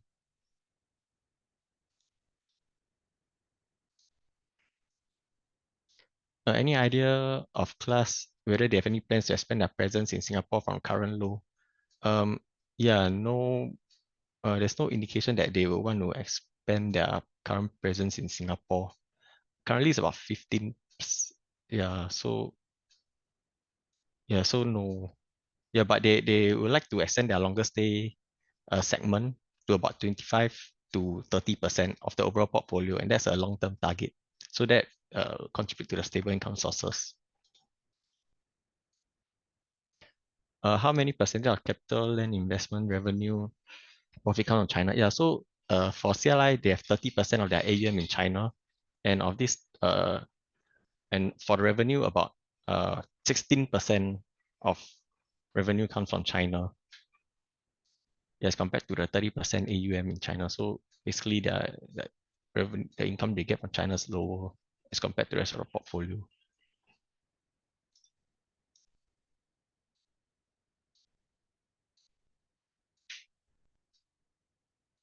Okay, I think I'll hand over to my colleagues for now first. Thanks.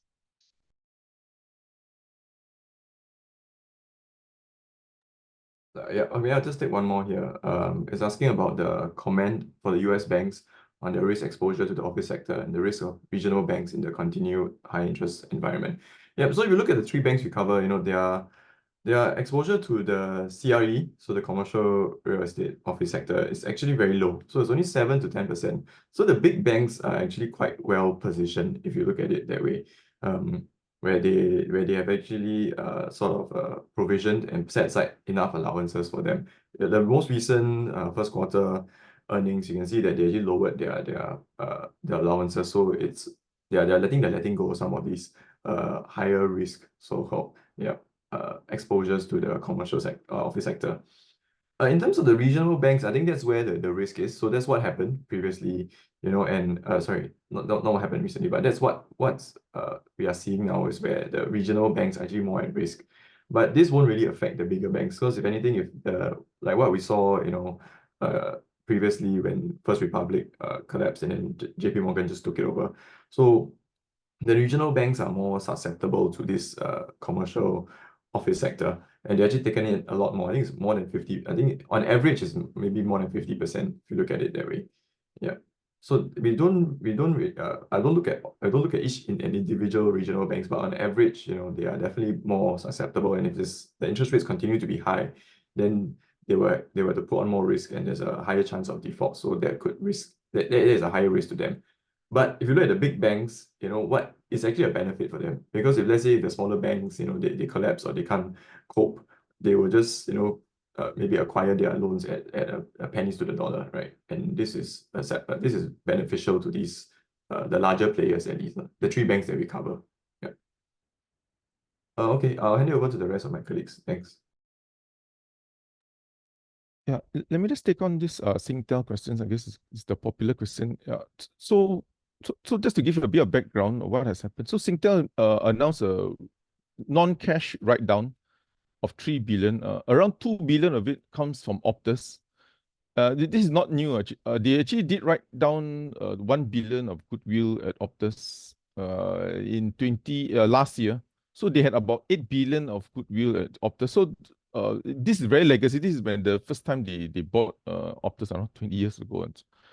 And then because of that goodwill, they are dropping it down. Then another 1 billion is mainly a lot of the weakness come from the enterprise business.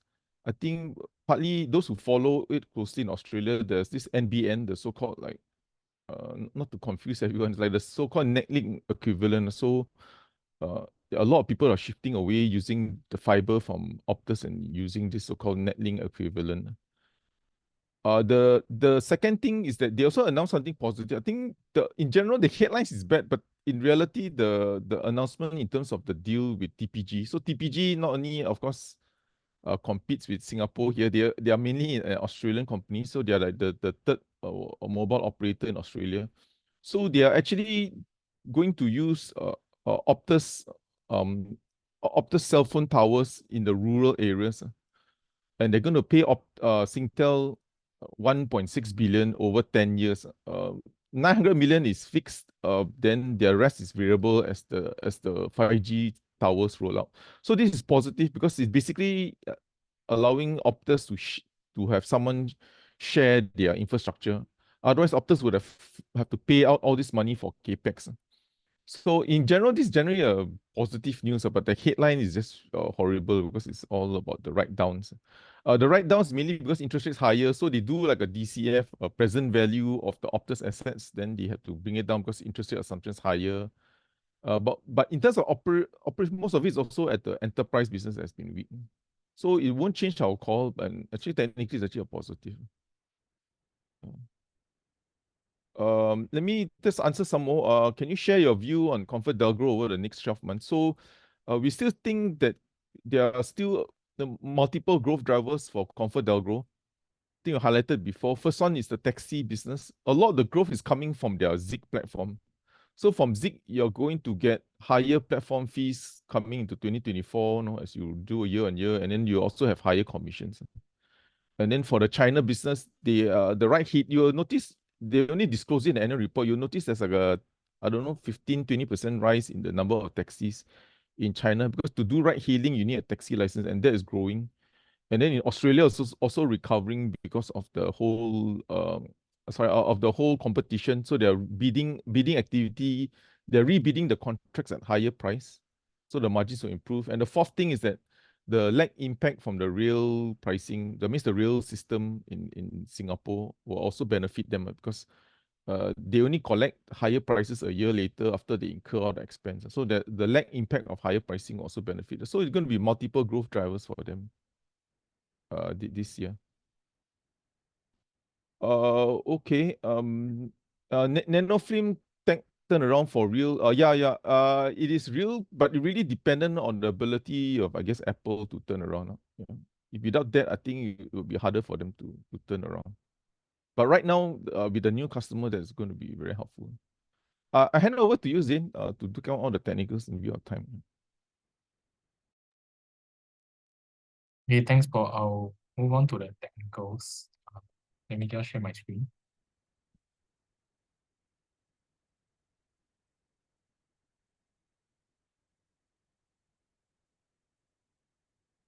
Okay, so first up is on Bank of China. So I think Bank of China today looks like it's still the uptrend is still very strong, making new highs. Recently there was a breakout above the 340 level as well. So I think with that we're likely to see continuation of the strong momentum in the near term. I think your camera is off. Oh, sorry. Thanks. Then next one is on Marvell Tech. So some rebound last week from the $63 level. But I think near term, in the short term wise, likely to face this resistance at the $70 $50 level, this breakdown over here. Then I think afterwards we likely to see some pullback and probably just sideways going ahead.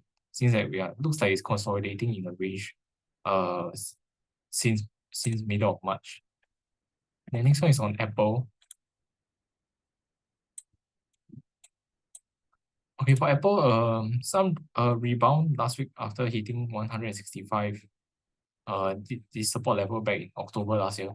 But currently doing a retest of this support level, which it broke down at the 170 level. So I expect price to turn down slightly from this level and just trade maybe sideways or ahead of the earnings this week.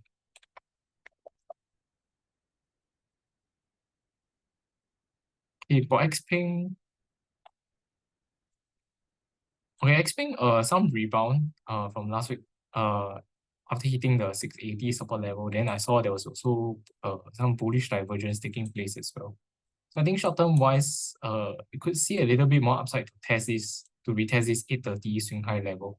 Then afterwards, you might see some sideways trading going ahead. Next one, the next question is on SMCI. So for SMCI, I think last week also some rebound from this 690 level over here. Then I think the price could go out slightly higher to retest this 880 breakdown level over here, this support level breakdown, confirm with this downtrend channel resistance.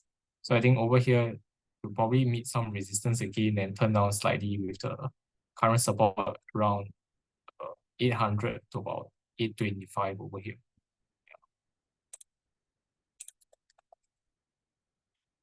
Okay, next one is on TZA, which is the small cap bear 3 times.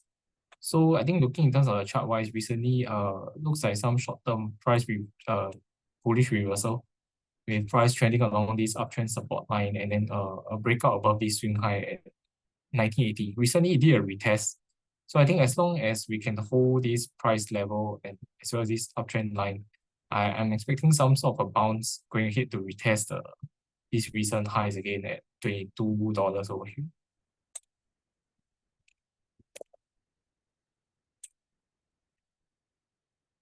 Okay, next one is on iFast. So iFast recently, after a range consolidation, there was a break above this 710 area.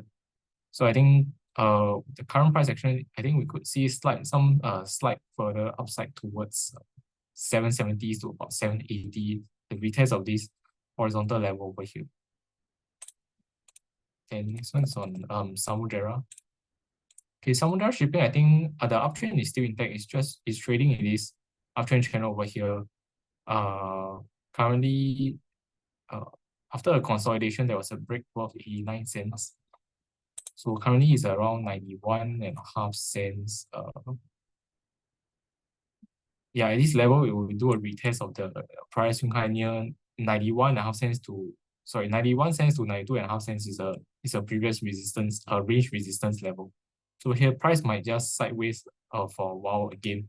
But in terms of the uptrend wise, it's still intact over here. We could still see price trend higher as long as it doesn't break down this channel. In terms of the next one is on AEM. Okay, AEM I think is trading in this in a very gradual uptrend channel for the time being. Yeah, I highlighted in blue over here. But for short term wise, I would think probably some range trading going on. If you can hold this above 240, I think we're likely to see a retest of these 250 to 260 resistance zone over here. Then afterwards some slight pullback again.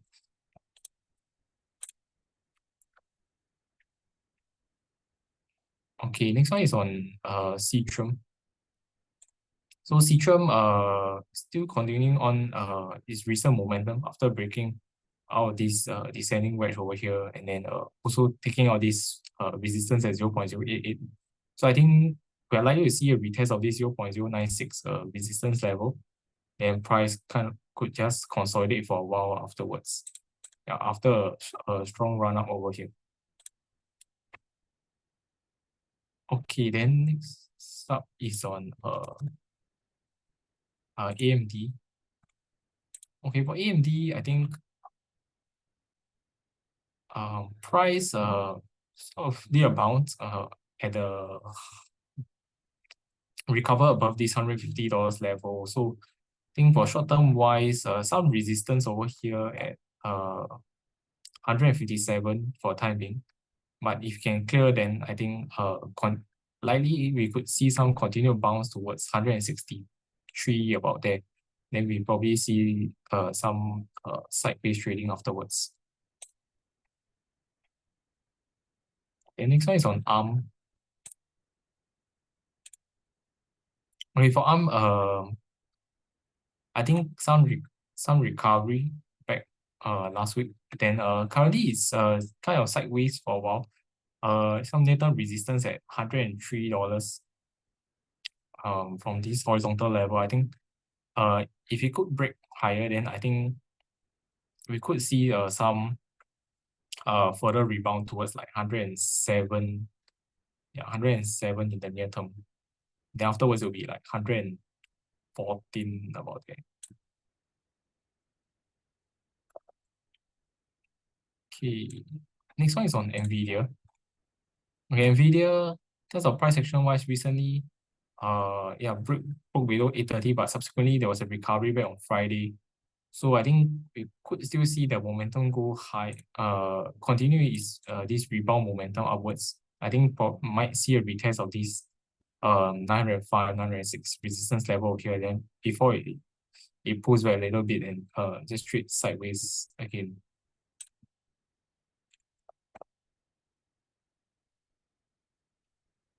Okay, then for TSM, also some rebound last week. Currently some retest of this support breakdown at 140 about it. So I expect some resistance over here, where price could just trade sideways afterwards. With a near-term support at 134 to 135. Okay, next up is on Salesforce. Okay, for Salesforce, currently not much. It's just some sideways consolidation over here. So I think we just need to take note of the direction where it breaks from 268 to 280. And these are the two levels to take note of.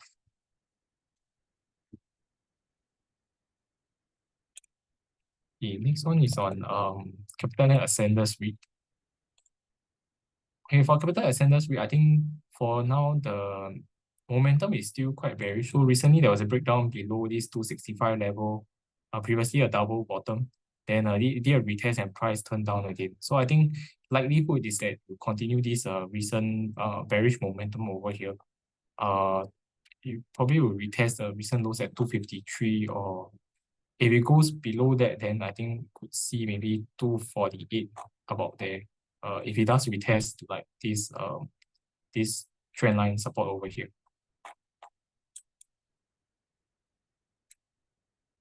Yeah, then next one is on CICT. So CICT, I think for now it's still very much in a range, with resistance still around the 198 to $2 mark. Recently price, I think the recent support will be around 190. So I still expect this very prolonged range trading to actually continue for now. Next one is on Mapletree Logistics Trust. Okay, for Mapletree Logistics Trust, I think it's quite a bit similar to Ascenders REIT. Mentioned as well, there was a recent breakdown below this 141 double bottom support again.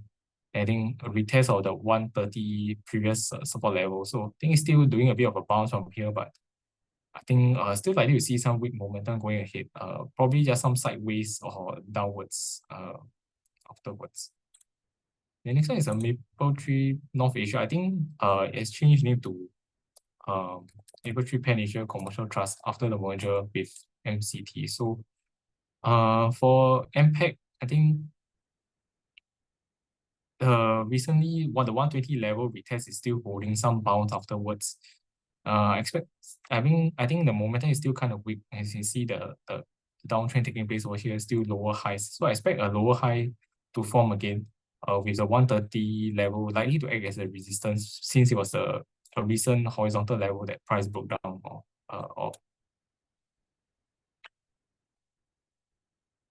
Okay. The next question is on Google.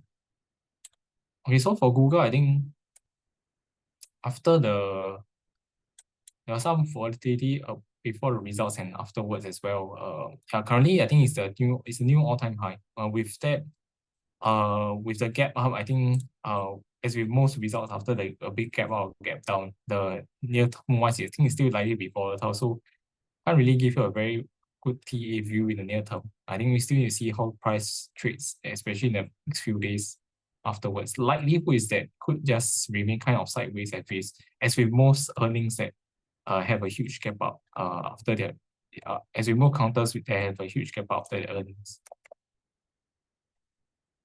Okay, next one is on Thermo Fisher. So Thermo Fisher wise, I think kind of a sideways for now. Price did a recovery back above 565. I think if this level can hold, we could still see some bounce towards like 590 level, which is the current resistance level. Then it just kind of trades in the range as it did previously over here.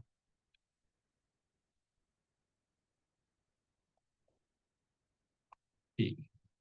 Next one is on Microsoft. So on Microsoft, I think we tested this 398 support level here, and then after the earnings we had this gap up at 412, and then it sold off a little bit. So I think for now, likelihood is that I think it could do a bit of a range for the time being between 398 to 412. This we just sideways for a bit. Yeah, I think I'll take one more before I hand over to Sean to answer another question.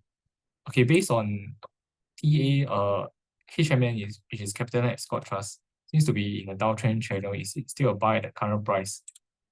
Okay, in terms of looking at it from a TA perspective, I think at the current price level, I would not recommend a buy. I think given that we're still seeing lower highs and lower lows time being. So especially also 90 cents level was this support level, and there was a breakdown recently. So I think at most price will just sideways for time being.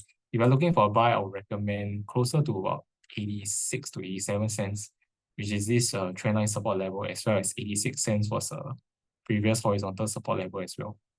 So that's my take on this. I'll hand over time to Sean to answer the question on the Thanks. Thanks, Ian. Yeah, so perhaps I'll take up two more questions before we let the team close today's session. So regarding on the question on why the PCE released last week and the bond yields fell, in my opinion, I believe that it's because the closely watched inflationary data release isn't something out of the ordinary and also surprising this time around. Hence, the bond yield for last Friday did not climb, nor did it falter too much, with treasury yields across the years dipping approximately 1 to 4 basis points only. But I believe that the kicker for the bond yields movement this week should be on the FOMC meeting, where they will shed some light regarding the upcoming direction moving along this year. Then also on the second question on the redemption of the Ascott 3.88% perpetual. So I mean, to echo what Darren has shared regarding on the strong capital management that Ascott has, this issuance also was issued back in 2019, where interest rates were relatively low. So hence this issuance has a relatively high initial margin of around 2.352%. So I mean, if the issuer choose not to redeem this 3.88% issuance this year, then the issuer not only have to do a consent of solicitation for their bondholders, because to decide on the agreed transition rate from 5-year SOR rate to the 5-year SORA rate, because this SOR rate was a legacy rate, which is a legacy benchmark rate that was used previously for perpetuals. So I mean, this SOR rate has ceased since 30th June last year. Hence, going forward, all perpetual bonds since 2022 onwards is using SORA as a benchmark as of current. Also, I mean, if Ascott were to go ahead with the consent of solicitation and do a rollover for this perpetual, then if you take the current 5 years SORA rate as the next benchmark, which is around 3.272% as of current, alongside the initial spread of 2.352%, the next coupon reset would be approximately around 5.5 range, approximately, which is much costlier than what they are offering now at 3.88%. And do take note that this around 5.5% will be locked for another 5 more years. So I mean, this wouldn't make much financial sense for the issuers. Hence, I believe that this perpetual has a high tendency of redemption. Yeah, thank you.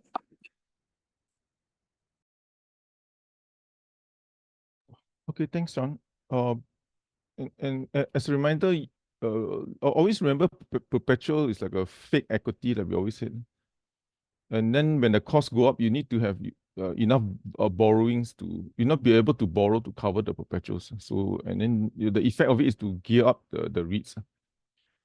Okay, anyway, we did hit the 1 o'clock, so sorry we can't answer most of the questions. But before we end, just like to take note that today will be Peggy's last webinar. She'll be her last day with us will be tomorrow. I'd like to take this opportunity to thank Peggy for all her contributions, her valuable contributions, and all her experience and feedback to everything that we do. So with that, I'd like to thank everyone for your time, and hope to see you next week, and take care and have a good week ahead. Bye bye.